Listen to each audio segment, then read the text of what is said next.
While I think he's a great character, if you come out of Game of Thrones or A Song of Ice and Fire thinking Tywin Lannister was in the right all along, you misunderstood the story. Tywin Lannister is a pretty smart guy.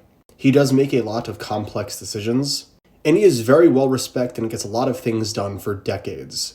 But the biggest problem with his way of living is he lacked the ability to accurately predict how his actions would affect the future. Let's take the Red Wedding, for example. The Red Wedding is a short-term fix, and it creates a massive long-term problem.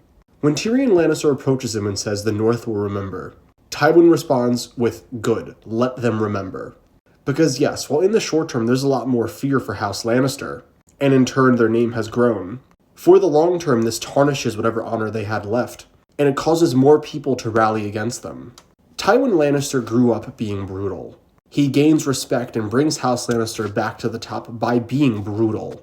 But the problem is he never let off the gas. He never knew when enough was enough, and he never knew when to let up.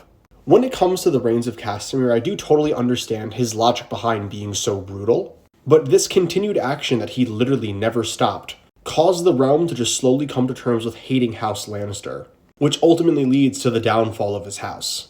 I think Tywin Lannister is a great example in what happens when you overcorrect.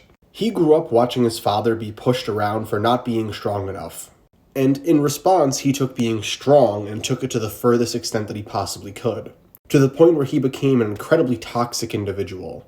So in trying to correct his father's flaws and mistakes, he ended up making a bunch of new ones, just adding onto the problem. Again, providing short-term solutions but creating more long-term problems. And that is the entire point of his character. You're supposed to understand that at the end of the day he was wrong, that he made a lot of mistakes, and was not a good person. And if you came out of the story genuinely thinking that he was in the right and he was making complete sense the whole time, then you honestly just didn't understand the story.